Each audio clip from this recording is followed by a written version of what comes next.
प्रिय विद्यार्थियों नमस्कार। मैं आपका हिंदी शिक्षक शास्त्री हरिओम भारद्वाज। आज हम पढ़ेंगे माखनलाल चतुर्वेदी की कविता कैदी और कोकिला। तो विद्यार्थियों, आपको बताना चाहूँ कि यह कविता कैदी और कोकिला बहुत लोकप्रिय रही है, क्योंकि इसमें अंग्रेजी शोषण तंत्र का बारीकी से विश्लेषण किया गया है। यह कविता भारतीय स्वाधीनता सेनानियों के साथ जेल में किए गए बुरे व्यवहार और उनकी यातनाओं प्रताड़नाओं का मार्मिक साक्ष्य प्रस्तुत करती है। कवि चतुर्वेदी जी जेल में अकेले और उदास हैं। कोयल से अपने मन का दुख, असंतोष और ब्रिटिश शासन के प्रति अपने आक्रोश को व्यक्त करते हुए कहते हैं कि यह समय मधुर गीत गाने का नहीं, बल्कि मुक्ति का गीत गाने का है। कवि को लगता है कि कोयल भी पूरे देश को एक कारागार के रूप में देखने लगी है, इसलिए आधी रात में चीख उठी है। कवि कहता है कोयल से, क्या गाती हो, क्यों रह जाती हो, कोकिल बोलो तो क्या लाती हो, संदेशा किसका है, कोकिल बोलो तो। कोयल तुम क्या गा रही हो, क्यों बार बार चुप हो जाती हो, कोयल मुझे बताओ किसका संदेश लेकर आई हो। ऊंची काली दीवारों के घेरे में, डाकू चोरों बटमारों के डेरे में, जीने को देते नहीं पेट भर खाना, मरने भी देते नहीं तड़प रह जाना। जीवन पर अब दिन रात कड़ा पहरा है, शासन है या तम का प्रभाव गहरा है। हिमकर निराश कर चला रात भी काली, इस समय काली मामई जगी क्यों आली। कवि कहता है कि इन ऊंची काली काली दीवारों का घेरा है, इस चार दीवारी में जेल में मैं बंद हूँ।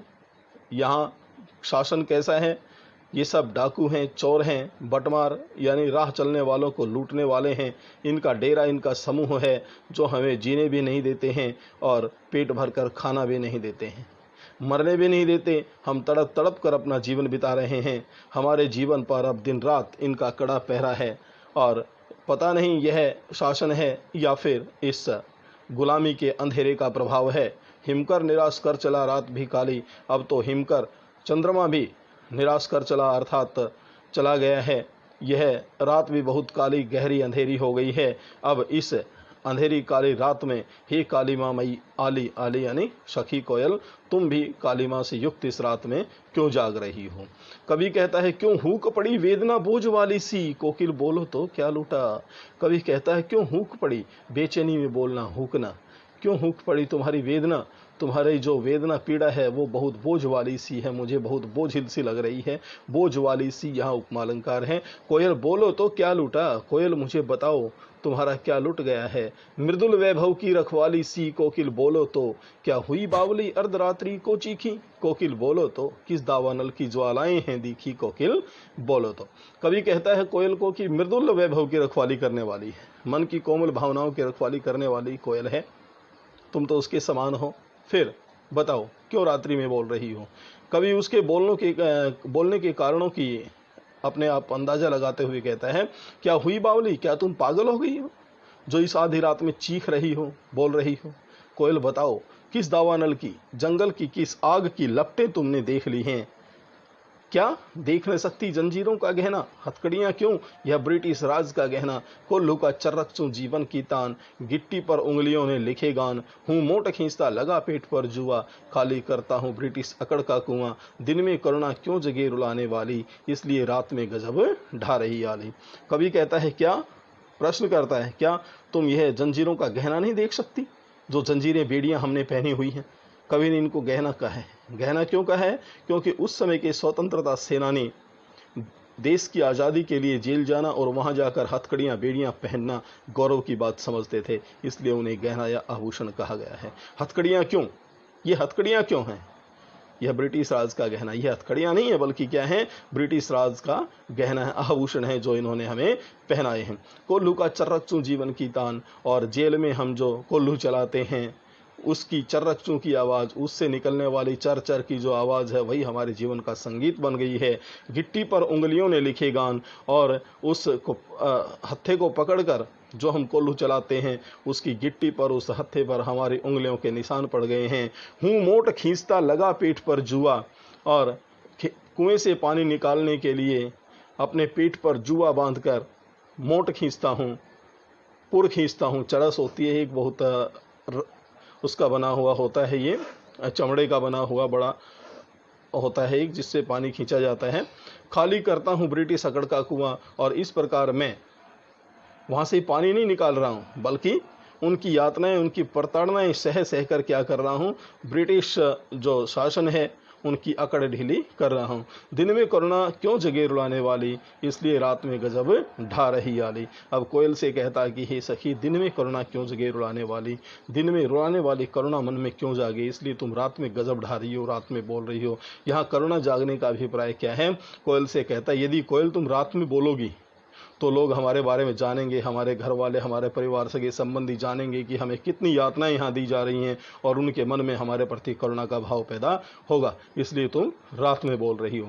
इस शांत समय में अंधकार को भेद रो रही क्यों हो, कोकिल बोलो तो, चुपचाप मधुर विद्रोह बीज इस भांति बो रही क्यों हो, कोकिल बोलो तो। कवि कहता है, इस शांत समय में, आधी रात में, इस अंधकार को चीर कर तुम क्यों रो रही हो?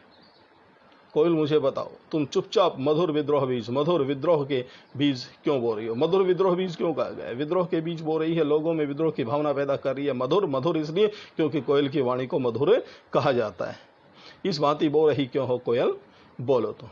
अब कवि कहता है, काली तू रजनी भी काली, शासन की करनी भी काली, काली लहर कल्पना काली, मेरी काल कोठसी काली, टोपी काली, कमली काली, मेरी लौह श्रृंखला काली, पहरे की हूं कृति की ब्याली, तिस पर है गाली ये आली। कवि चतुर्वेदी जी कहता है, यहाँ उपमा अलंकार है काली शब्द के कारण, एक बार काला रंग है, एक बार काली करतूतें हैं। कवि बताता है, काली तू रजनी भी काली, कोयल से कहता है कि ये कोयल तू भी काली है, यह रात भी रजनी, रात भी काली है, और यह जो ब्रिटिश शासन है इसकी करतूतें भी कैसी हैं, काली। काली लहर कल्पना काली, हमारी जो आज़ादी प्राप्त करने की जो कल्पनाएं हैं वो भी अब काली यानी धूमिल हो गई हैं। और मेरी काल कोठरी काली, मैं जिस कोठरी में बंद हूँ जेल में, वह भी काली है। हमें दी गई टोपी भी कैसी है, काली है, और हमें दिया गया कंबल भी काला है। मुझे जो लोहे की ये बेड़ियाँ श्रृंखलाएँ पहनाई गई हैं, इनका रंग भी काला है। पहरे की हुंकृति की ब्याली, तिस पर है गाली ये आली, और ऊपर से जो ये पहरेदार या हुंकृति हुंकार भर रहे हैं, व्याली यानी सर्पिणी की तरह, नागिन की तरह, वे सब क्या हैं, गालियों के समान हैं। इस काले संकट सागर पर मरने को मदमाती कोकिल बोलो तो, अपने चमकीले गीतों को क्यों कर हो तैराती कोकिल बोलो तो। कवि कहता है, इस काले संकट सागर पर, संकट मुसीबतों के इस काले सागर पर मरने को मदमाती, मरने को मतवावली हुई कोयल, मुझे बताओ अपने चमकीले गीतों को, कोयल के गीतों को चमकीला कहा गया है, क्यों, किस प्रकार से यहाँ तैरा रही हो, लोगों तक पहुँचा रही हो, मुझे बताओ। अब अपनी और कोयल की समानता तुलना करता हुआ कवि कहता है, तुझे मिली हरियाली डाले, मुझे नसीब कोठरी काली, तेरा नभ भर में संचार, मेरा 10 फुट का संसार, तेरे गीत कहाँ वे वाह, रोना भी है मुझे गुनाह, देख विषमता तेरी मेरी, बजा रही तिस पर रणभेरी। कवि चतुर्वेदी जी कहते हैं स्पष्ट शब्दों में कोयल से कि कोयल, तुझे तो हरी हरी डालियाँ मिली हैं घूमने के लिए, झूलने के लिए, और मेरे नसीब, मेरे भाग्य में जेल की यह काली कोठरी है। तेरा तो पूरे नभ भर में यानी पूरे आकाश में तेरा संचार है, तो घूम सकती है। मेरा 10 फुट का संसार ये है, काल कोठरी 10 फुट की मेरा पूरा संसार बन गई है।